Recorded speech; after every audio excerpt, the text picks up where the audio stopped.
MBG. MBG.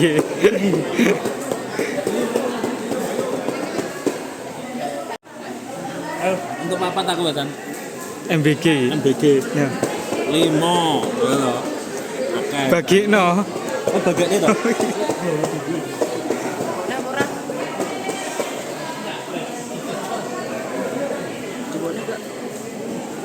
Gila isik jupukne ya.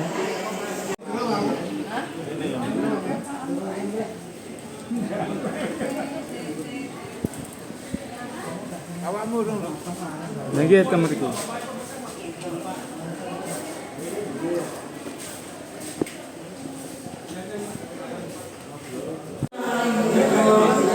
Berarti kedirine, Pak.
Dah.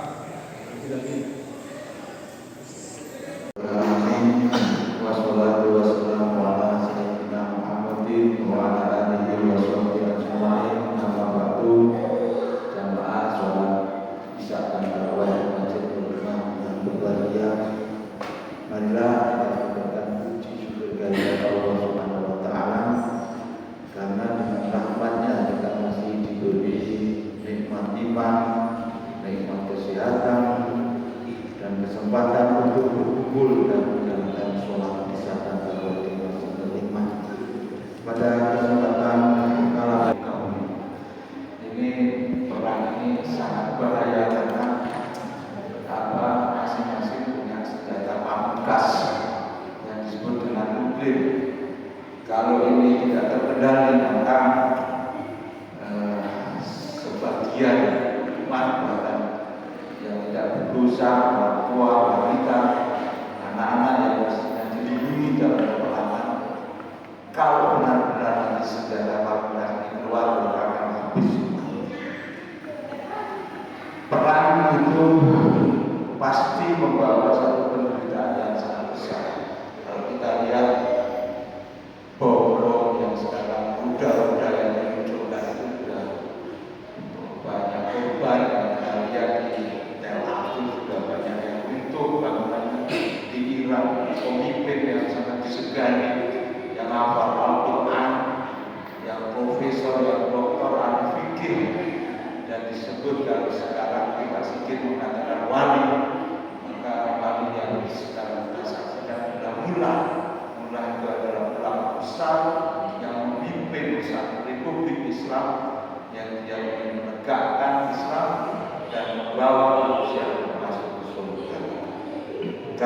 jika kita lakukan dengan hati yang jernih, Bapak Ibu semua, perang nuklir itu adalah kerusakan yang sangat besar di muka bumi. Padahal dalam Al-Quran dilarang merusak muka bumi, itu dilarang. Itu tertulis di Quran surat Al-A'raf ayat 56. Dan janganlah kamu membuat kerusakan di muka bumi ini setelah Allah membangun dengan indah, dengan arsitektur yang sesuai dengan kondisi alam semesta. Ayat ini mengajarkan bahwa Islam tidak ridho terhadap kerusakan. Islam adalah agama yang menjaga kehidupan, bukan menghancurkan. Islam datang sebagai rahmat bagi seluruh alam semesta, bukan sebagai sebab kehancuran manusia di muka bumi. Dalam ajaran Islam kita juga disuruh menjaga jiwa kita dengan tujuan yang sangat agung.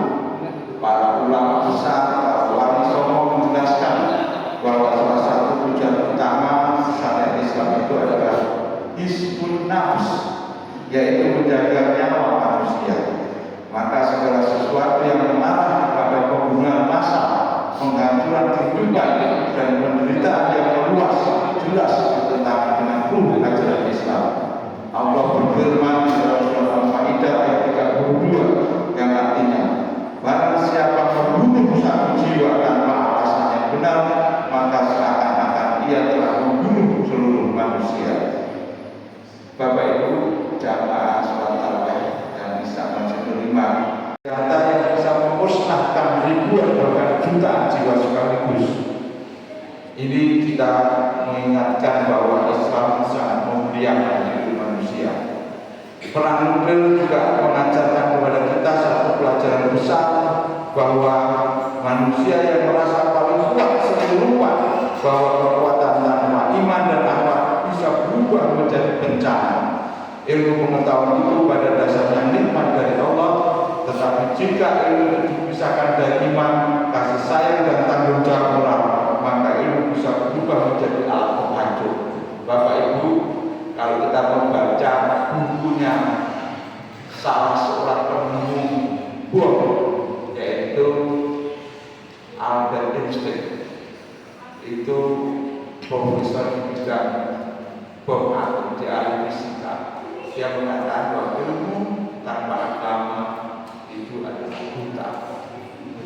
Dan Einstein si penemu rumus EMC kuadrat itu yang kemudian dikembangkan dalam bom atom, mengatakan bahwa dia, Pak Einstein ini, menangis kalau temuannya itu digunakan untuk menghancurkan umat manusia.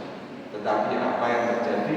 Bom atom pernah diletakkan di Jepang, di Hiroshima dan Nagasaki. Maka Bapak Ibu, Islam tidak hanya mengajarkan kita untuk berilmu, tetapi juga mengajarkan agar ilmu digunakan untuk kebaikan, kemaslahatan dan menjaga kehidupan. Ilmu yang benar harus mendekatkan kepada manusia itu pada Allah, bukan menjadikan manusia sombong dan berhak merasa dirinya bisa menghancurkan sesamanya. Ini yang terjadi perang sekarang ini. Amerika itu negara yang sangat besar, tentaranya paling kuat di dunia, teknologinya paling canggih di dunia, punya apa saja. Sementara Iran ini teknologinya menengah, tentaranya separuhnya dari Amerika. Kalau terjadi perang, menurut logika pasti kalah. Tapi kita lihat sampai hari ini masih bertahan. Lalu bagaimana sikap kita sebagai umat Islam menghadapi hal-hal seperti itu? Yang pertama, meskipun kita berada di dermo jauh dari konflik itu, kita harus menumbuhkan kepedulian kemanusiaan. Jangan merasa bahwa urusan perang itu di suatu tempat tidak ada hubungannya dengan kita yang ada di kota Kediri. Seorang mukmin adalah saudara bagi mukmin lainnya, dan sesama manusia pun wajib diperlakukan dengan adil dan penuh kasih sayang. Karena itu kita tiap sholat Jumat maupun tiap sholat subuh itu membaca kunut nazilah. Ini dalam rangka kepedulian kita bahwa sekarang ini terjadi apa yang disebut dengan penindasan sesama umat manusia. Yang ditindas itu saudara kita, sehingga kita harus mendoakan. Kita harus memperbanyak doa ketika dunia dipenuhi dengan ancaman dan kezaliman. Jangan lelah untuk memohon kepada Allah agar menjaga umat manusia ini dari kehancuran, menghindarkan bumi ini dari kerusakan, dan memberi keselamatan kepada masyarakat yang ada di sekitar kita. Yang ketiga, Bapak Ibu, ini penting sekali ini, kita harus mendidik generasi muda kita dengan ilmu dan akhlak. Dunia hari ini tidak cukup dengan teknologi seperti yang dikatakan Einstein tadi. Ilmu dan teknologi itu akan buta dan akan digunakan untuk menghancurkan manusia dan merusak bumi jika dia tidak diberi akhlak, tidak diberi etika, dan tidak diberi agama. Dunia itu, Bapak Ibu, juga butuh hati nurani, juga supaya takut kepada Allah dan kesadaran bahwa setiap kekuatan, setiap apapun yang kita lakukan itu akan dimintai pertanggungjawaban oleh Allah Subhanahu wa Ta'ala. Yang keempat, Bapak Ibu, kita harus menjadi pribadi yang cinta damai, paling tidak dengan saudara seiman yang ada di sekeliling kita, dengan orang-orang yang terdekat dengan kita. Cinta damai bukan berarti kita lemah, tetapi menunjukkan kedewasaan iman. Islam mengajarkan keadilan, tetapi juga mengajarkan agar manusia tidak melampaui batas. Jamaah sholat tarawih Masjid Nurul yang berbahagia, marilah kita ambil pelajaran bahwa perang nuklir bukan hanya isu politik. Ini adalah peringatan bagi manusia bahwa ketika keserakahan, kebencian, dan kesombongan mengalahkan iman dan akhlak, maka bumi bisa berubah menjadi tempat penderitaan. Karena itu, mari kita jaga diri kita dan keluarga kita dengan 3 hal. Yang pertama, iman yang kuat. Karena kalau nuklir itu benar-benar meledak, nuklir sejempolnya Pak Sigit akan menggelapkan dunia ini selama bertahun-tahun. Kalau dunia gelap, suhu akan turun menjadi es dan semua manusia yang ada di muka bumi ini akan beku. Ini tidak menakut-nakuti, tapi kalau ini terjadi, ini maka kita harus perkuat iman kita. Kita hanya takut kepada Allah. Yang kedua, dengan ilmu tadi kita memahami bahwa bahaya itu akan terjadi dan kita bisa menghindari. Dengan akhlak kita menolak kezaliman dan kerusakan. Semoga saja Bapak Ibu, Allah melindungi ini dari perang yang sekarang terjadi di mata kita ini. Setelah berabad-abad perang besar terjadi ini, setelah kebinasaan kekhalifahan Turki melawan kekuasaan yang tidak menginginkan Islam berkembang di muka bumi. Mari kita tutup Bapak Ibu dengan doa, mudah-mudahan kita diselamatkan dari peperangan yang meskipun jauh tetapi mudah-mudahan tidak merembet kita karena nuklir yang sekarang sudah disiapkan itu mudah-mudahan tidak diledakkan. Bismillahirrahmanirrahim. Allahumma inna nas'aluka salamatan fid din wa salamatan fil ard wa salamatan lil muslimin wa basyiraka ajma'in. Allahumma jannibna al-fid wal qulub wal damar. Allahumma ikhlas al-lisannya min syarri al-judi wal hasad. Kita berdoa, ya Allah, lindungilah kami dari fitnah, peperangan, dan kehancuran. Ya Allah, selamatkanlah negeri-negeri kaum muslimin dan seluruh umat manusia dari kerusakan dan kebinasaan. Ya Allah, tanamkan ke dalam hati kami iman, kasih sayang, dan cinta damai. Rabbana atina fid dunya hasanah wa fil akhirati hasanah wa qina adzabannar. Assalamualaikum warahmatullahi wabarakatuh.